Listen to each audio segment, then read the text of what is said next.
皆さん、こんにちは、エマです。優しい日本語でいろいろなお話をお届けするエマのポッドキャストへようこそ。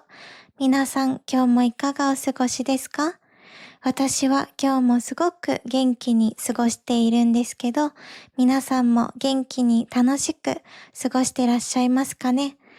そして今日のポッドキャストでお話ししていくのは、私が日本語教師として働く上で、みんなが結構間違ってしまいやすい日本語、そういったことについてお話ししていきます。なので皆さんこの動画を見ながら同じような間違いをしていないか、そういったことを確認しながら楽しく新しいことを勉強していってもらえたらいいなと思います。そしてなんでこのお話をしようと思ったかというと、私実は去年ですね、日本語教師としての国家資格の試験に合格したんですね。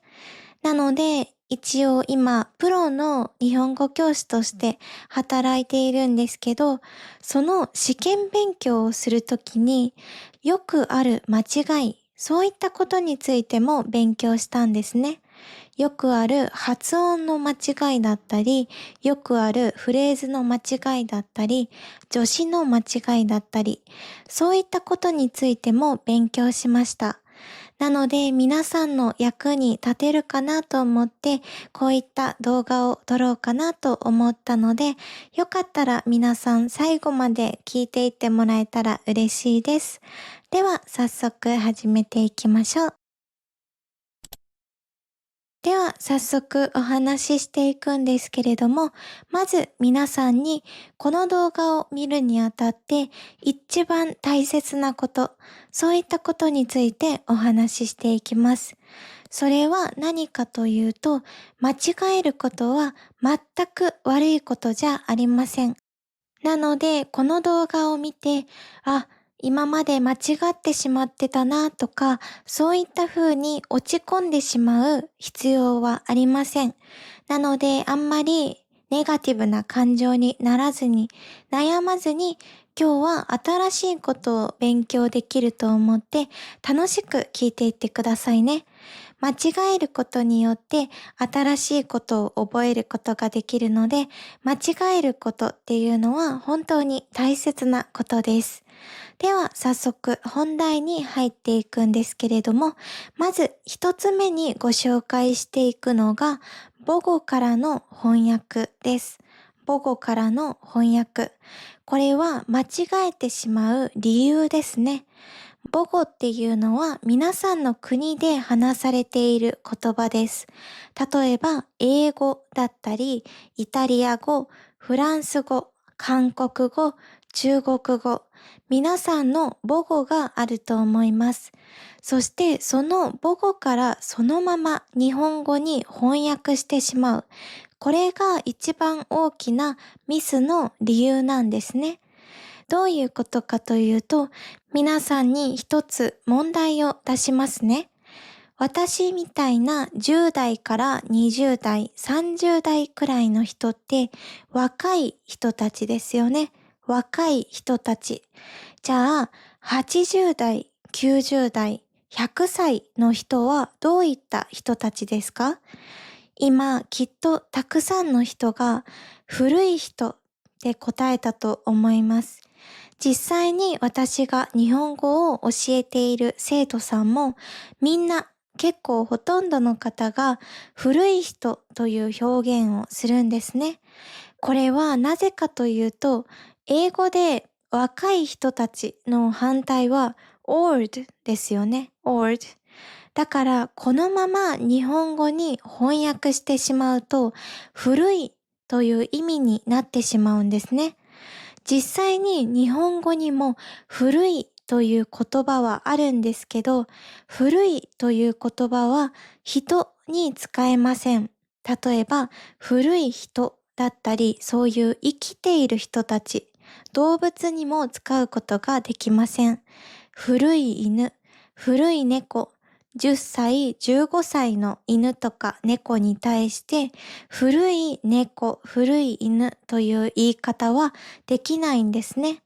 80歳の人に対しても古い人という言い方はできません。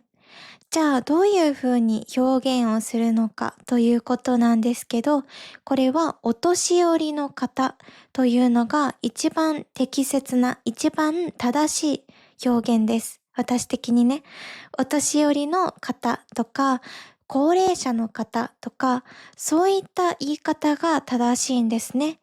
古いというのは人に対して使いません。英語ではそういった言い方をするので、日本語にそのまま訳してしまって、そのまま使う方っていう方が本当に本当に多いんですけど、こういった理由があるので、私はあんまり英語から日本語にそのまま翻訳して覚える、こういったやり方をお勧めしていないんですね。私は前々から言っているように、こういうふうにネイティブが話している日本語をそのまま覚える、日本語を日本語で勉強するということをお勧めしています。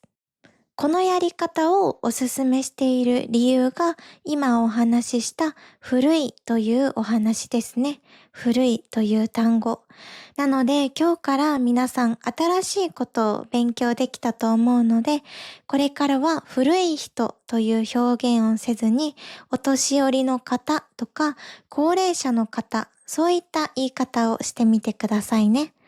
そして二つ目にご紹介していくのが形容詞の過去形です。形容詞の過去形。皆さん過去形はわかりますか？過去は昔のことですね。昨日、先週、先月、去年とか、そういった未来でも今でもなくて、昔のこと、それを過去と言います。そして過去形というのは、例えば、歩きました、行きましたとかですね。歩きました、行きました。じゃあ皆さんに質問です。学生ですの過去形は何になりますか？学生でしたですね。じゃあもう一つ質問です。綺麗ですの過去形は何になりますか？綺麗でしたですね。綺麗でした。じゃあ皆さんに最後に質問です。楽しいですの過去形は何ですか？よく考えてくださいね。楽しいです。行きますは行きましたですよね。学生です。学生でした。綺麗です。綺麗でした。楽しいです。楽しいでした？違いますね。楽しかったです。です。楽しかったです。難しいですよね。今まででした。学生でした。綺麗でした。そういった風に使っていましたよね。行きましたとか。なのに、なんで楽しいは楽しかったですになるんですか？これはいい形容詞ですね。いい形容詞。形容詞にはいい形容詞とな形容詞の2つがありますね。いい adjective とな adjective です。この2つがあるんですけれども、いい形容詞の場合は、かわいい、もう、かわいいでした、じゃなくて、かわいかったです。かわいかったです。楽しいです。もう、楽しかったです。面白いです。面白かったです。これが二つ目の日本語学習者が間違いやすい日本語です。間違いやすい日本語。どうですか？皆さん、楽しいでした。可愛いでしたって言っちゃっていた方いらっしゃいませんか？実際に私は生徒さんの中にも、そして私の友達の中にも、可愛いでしたという言い方をしてしまう方がたくさんいらっしゃいます。なので皆さんもこの動画を見て新しいことを学ぶことができたと思うので、これからはいい adjective、いい形容詞が出てきたときは、可愛いでしたじゃなくて、可愛かったです。かったですを後ろにつけてみてくださいね。では次に3つ目についてお話ししていきます。これは今日お話しする中できっと皆さんにとって一番難しいことです。これは助詞です。助詞。皆さん、助詞は何かわかりますか？助詞というのは、例えば、は、が、の、に、をとかですね。きっと日本語を勉強する方々にとってとてもとても難しいことの一つです。そして日本語では結構ネイティブが話す日本語では助詞がなくなったりします。例えば、私朝パン食べた。私朝パン食べた。助詞がないですよね。でも実はちゃんと助詞を使うとしたら、私は朝にパンを食べたですよね。私は朝にパンを食べた。この助詞を間違える方っていうのがたくさんいらっしゃるんですね。そして間違えるのがやっぱり不安だから助詞をもう使わないっていう方も実際にいらっしゃいます。でもやっぱり助詞は結構ね大切なんですね。さっきも言ったように私たちネイティブでも助詞を使わない時っていうのはあるんですけど、すべてを使わなくていいっていうわけでもなくて、使わないといけない助詞っていうのもあるんですね。カジュアルな場面ではいいけど、もちろんフォーマルな場面、仕事とかではちゃんとした綺麗な日本語を使わないといけないし、そういった時のためにもやっぱり助詞は難しくても勉強はした方がいいと個人的には思うんですね。そして助詞を覚えるのが難しいっていう方もたくさんいらっしゃると思うんですけど、これは私的にはセットで覚えるのが一番いいと思います。セットで覚える。これはどういうことかというと、例えば皆さん、私、車、学校行きますっていう文章を聞いたときに、何の助詞が抜かれているかわかりますか？まず、私はですね。私は車で、車でです。この時のでは何を使っていくかということです。なので、何を使っていくかという時は、でを使います。車で、電車で、タクシーでですね。こういった風にタクシーで、車で、ある程度セットにして覚えることが大切です。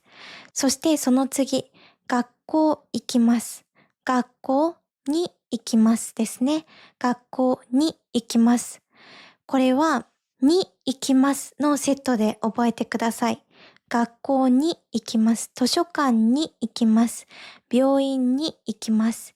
この時のにはどこに行くのか、どこへ行くのか、方向を表しています。なのでこういった風にどの動詞とどの助詞がセットで使われるのか、そういった風にセットにして覚えるっていうのが個人的には一番おすすめの簡単な方法です。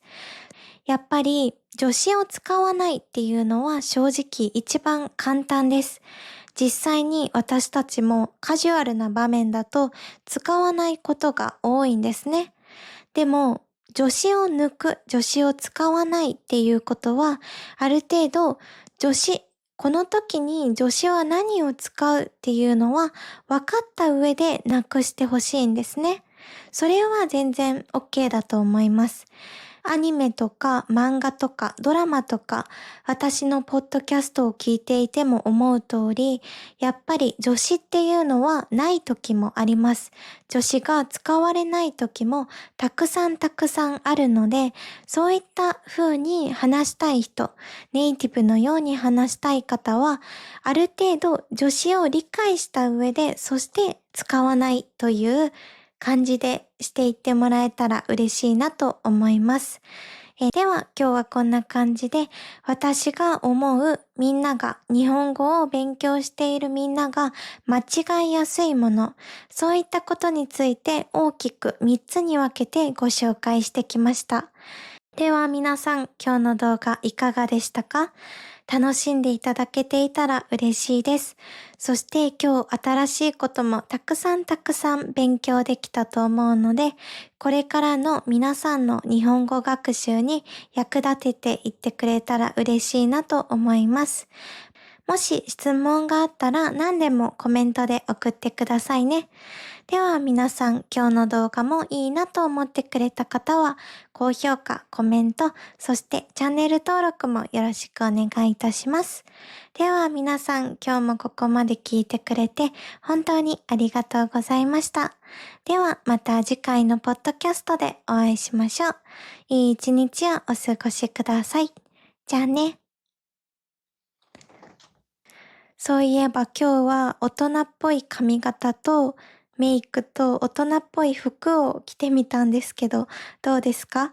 いつもとちょっと印象が違うというか、いつもよりちょっと大人っぽくなってるかな？なってたら嬉しいです。じゃあね、ありがとう。